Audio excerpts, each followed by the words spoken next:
कमरे का दरवाज़ा खुलते वो अंदर दाखिल हुआ तो अंदर उसके कदम लड़खड़ाए, मगर वो मजबूत मर्द था, अपने हवासों पर काबू पाना अच्छे से जानता था। जल्दी खुद को संभालता दरवाज़ा बंद करके जैसे ही पलटा, नज़र बेड पर बैठी अरूसी जोड़ा पहने खानदानी भारी जेवरात से सजी उसके दिल की मलका पर पड़ी, जो बेड पर बैठी थी। वो भारी मजबूत कदम उठाता उसकी जानिब बढ़ा। वो जो गर्दन झुकाए बैठी थी उसकी आमद पर खुद में सिमटने लगी। दिल आने वाले वक्त के बारे में सोचकर कांपने लगा।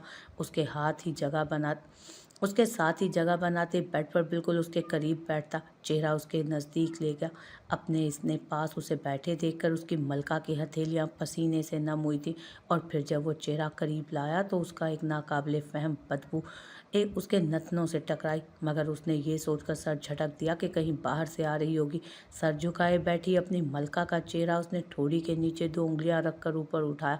हूर, उसकी लरसती पलकें और नूरानी चेहरे का हुस्न देखकर उसके मुंह से सिर्फ यही लफ्ज़ निकला था, जबकि वो जिसमें पलकें उठाने की हिम्मत नहीं थी, एकदम चौंक कर पलकें उठा गई। एक नाकाबिले कबूल बदबू, जिसे वो समझ रही थी कि कहीं बाहर से आ रही है, वो कहीं बाहर से नहीं बल्कि उसके शोहर के मुंह से आ रही थी। वो उसकी सुर्ख भूरी आंखों में अपनी खौफजदा सुरमई आंखें डाले सांस रोके उसे देख रही थी। सलीके से बने बाल, मगरूर खड़ी नाक, हल्की दाढ़ी और मूंछों तले उनाबी लब। वो देखने में काफ़ी खूबरू था, लेकिन जो इंकशाफ अभी उस पर हुआ था उस पर यकीन करना उसके लिए बहुत मुश्किल था। मुकाबिल उसे खुद को तकते देख दिलकशी से मुस्कुराते उसकी आंखों पर फूंक मार गया, जिस पर वो उस बदबू से बचने के लिए फौरन अपना हाथ नाक और मुंह पर रखती चेहरा फेर गई। उसकी इस हरकत पर मुकाबिल के माथे पर बल पड़े। उसने उसकी कमर में हाथ डालते एक झटके से उसे खुद से लगाया, जिस पर वो नाजुक सी डरी हुई लड़की डर के मारे उससे फासला बनाने के लिए उसके कंधों पर हाथ जमा गई। इस हरकत की वजह जान सकता हूँ? वो सख्त लहजे में इस्तफसार करने लगा। उसकी आंखों में गुस्सा देखते उस हूर ने अपना हलक तर किया था। आपने शराब पी है? वो डरते कांपते हिम्मत करके गोया हुई तो मुकाबिल उसकी बात सुनते जी जान से मुस्कुराया। इसमें कौन सी बड़ी बात है? हम जागीरदार लोग हैं और हमारे खानदान में शराब पीना, कोठे पर जाना, मुजरा देखना और रातें रंगीन करना सब आम बात है। मुकाबिल गंभीरता से कहता उसके होश उड़ा गया। उसे तो इन सारी बातों का पता ही ना था। उसे तो ये तक पता नहीं था कि उसकी शादी जागीरदारों में हो रही है। उसने तो अपने बाबा के फैसले का एहतराम किया था, मगर ये क्या था? उसके बाबा ने उसे कैसे लोगों में रुखसत कर दिया था?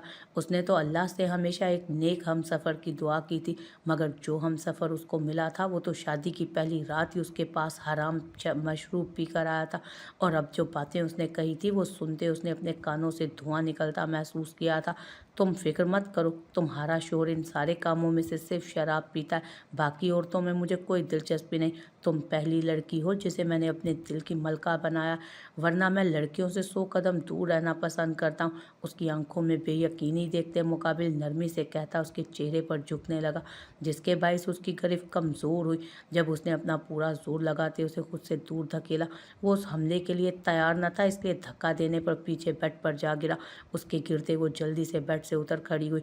उसकी इस हरकत ने मुकाबिल के तन बदन में आग लगा दी। तुमने मुझे धुतकारा? जागीरदार राइद खान को? वो तैट से उठता साइड कॉर्नर पर रखा पानी का जग उठाकर पूरी कुव्वत से जमीन पर दे मार गया, जो छन्नाके की आवाज के साथ ही पाश पाश हो गया, जिस पे वो लड़की हल्की सी चीख के साथ पीछे दरवाजे से जा लगी। वो बेपनाह गुस्से में उसकी जानिब बढ़ता। इससे पहले ही वो डरी सहमी लड़की फौरन अपने पीछे दरवाजे को खोलते अंदर घुस गई।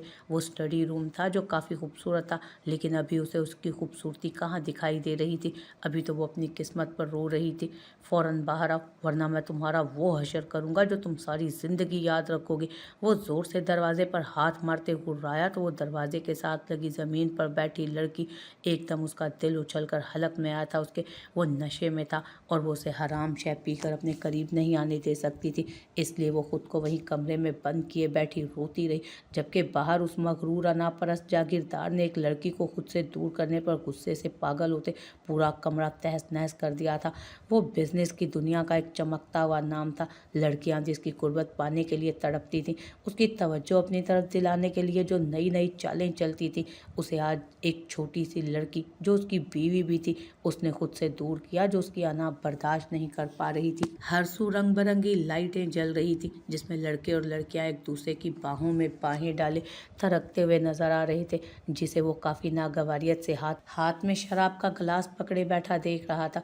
बहुत सी लड़कियों ने उसे अपनी अदाओं से लुभाने की कोशिश भी की थी, लेकिन वो हर चीज़ से बेनियाज आंखों में कोफ्त और नागवारी लिए बैठा घूंट घूंट हाथ में पकड़ा मशरूब अपने अंदर उतारता रहा। उसे इस माहौल से सख्त नफरत थी, लेकिन आज उसे एक बहुत ही अहम डील फाइनल करने के लिए यहाँ आना पड़ा था। वो यहाँ कभी नहीं आता अगर उसका क्लाइंट ये ना कहता कि पहले वो उसका दिल खुश करे, फिर वो उससे ये डील करेगा। और दिल खुश करने से जो उसका मतलब था वो बहुत अच्छे से समझ गया था, और ये डील उसके लिए कितनी ज़रूरी थी ये वो बहुत अच्छे से जानता था। एक बार ये डील साइन हो जाए, फिर वो उस शख्स को अच्छे से सीधा करने का इरादा रखता था जिसने उसका इतना वक्त बर्बाद किया था। बिजनेस की दुनिया का जाना माना नाम जागीरदार राइद खान, जो अपनी जहानत और बारोब पर्सनालिटी की वजह से जानी मानी शख्सियत था, जिसकी नज़र में आने के लिए लोग उसके आगे पीछे घूमते थे। वो जिस शख्स के साथ भी डील करता था वो शोहरत की बुलंदियों तक पहुंच जाता था, मगर आज जिसके साथ वो डील साइन करने वाला था वो थोड़ा रंगीन मिजाज शख्स था। जागीरदार राइद खान को इस बात से कोई फ़र्क नहीं पड़ता था कि वो कैसा है, क्योंकि उनके ख़ानदान में खुद ये सब आम सी बात थी, मगर उसे औरत ज़ात में कोई दिलचस्पी नहीं थी। वो अपने ख़ानदान में इस मामले में सबसे अलग था। जहाँ उसके बाप दादा को रातें रंगीन करने का शौक़ था, वहीं वो औरत ज़ात से दूर रहना पसंद करता था। वो एक राजा था, मगरूर और अनापरस्त। बाप दादा की जायदाद के अलावा उसने अपने बिजनेस में अपना नाम बनाकर वहाँ से भी काफ़ी जायदाद बना ली थी। वो अपने मुंह में सोने का चमचा लेकर पैदा हुआ था। जब से पैदा हुआ था उसने पूरी दुनिया को अपने कदमों में पाया था। जो चीज़ उसने चाही थी वो उसे हासिल होती थी। हर कोई उससे मुतासिर होता था, कुछ उसकी पर्सनालिटी से तो कुछ उसकी दौलत से, मगर वो इन सब से बाखबर होकर भी बेखबर बना रहता था। उसे बैठे अभी 10 मिनट ही हुए होंगे जब एक लड़की, जिसने बहुत ही नाजेबा लिबास पहना था, हाथ में शराब का गिलास पकड़े उसके पास आई। उसे अपने पास आते देख राइद ने अपनी नज़रें फेर ली थी, जिससे वो लड़की दिलकशी से मुस्कुराई। राइद के साथ चिपक कर वो बैठ गई, जिस पर राइद खान गुस्से से सुर्ख आंखों से उसकी तरफ देखने लगा। कब से देख रही हूँ मैं तुम्हें हैंडसम, तुम यहाँ अकेले बैठे हुए हो, यहाँ ये इतनी लड़कियाँ, लेकिन तुम किसी की तरफ देखते ही नहीं हो, आखिर बात क्या है? वो लड़की बेबाकी से उसकी गर्दन पर एक बाजू हाइल करते बोली, तो राइद ने गुस्से से उसका बाजू झटका। औकात में रहो अपनी। वो उसे खुद से दूर करते धाड़ा तो उनके आसपास खड़े लोग उसकी तरफ मुतवज्जो हुए, जबकि वो लड़की अपनी तस्लील पर बगैर कुछ बोले सुर्ख चेहरा लिए उठ गई। क्या हुआ मिस्टर राइद? उसका क्लाइंट एक लड़की की बाहों में बाहें डाले उसके पास आया। अगर आपका हो गया हो तो क्या हम ये डील साइन कर सकते हैं, क्योंकि मेरे पास और भी बहुत से ज़रूरी काम है यहाँ बैठे रहने के अलावा। राइद अपने लहजे को नॉर्मल रखते सबसे बोला, तो सामने खड़े आदमी ने अपने पहलू में खड़ी लड़की को जाने का इशारा किया, जो उसके गाल पर लब रखती वहाँ से चली गई। मिस्टर राइद, आपको भी थोड़ी मस्ती कर लेनी चाहिए, शराब के साथ शबाब हो तो और अच्छा लगता है। उसका क्लाइंट एक फाइल पर साइन करते उसके हाथ में शराब का गिलास देखते मुस्कुरा कर बोला, तो राइद ने सर झटका। साइन होते वो फाइल उठाए तेज़ी से वहाँ से निकल गया। उसने रुककर उस शख्स से हाथ मिलाना भी ज़रूरी नहीं समझा। डील साइन हो गई थी, बस उसे यही चाहिए था। बाकी सब उसे किसी चीज़ की परवाह नहीं थी। आगे वो सब कुछ खुद अच्छे से संभाल सकता था। एमल दियार साहब अपनी इकलौती बेटी को आवाज़ लगा रहे थे, पर एमल तो जैसे सामने न्यूज़ में आते शख्स को घूरने में मसरूफ़ थी। एमल, कब से की न्यूज़ देखे जा रही हो बेटा, आगे पीछे भी कर लो थोड़ा। एमल आंखों में नफ़रत की चिंगारी लिए कब से स्क्रीन पर चमकते शख्स को देख रही थी, जब उसके बाबा ने उसे टोका, एक बार मैं जर्नलिस्ट बन जाऊँ फिर सबसे पहले इस शख्स का चेहरा बेनकाब करूँगी।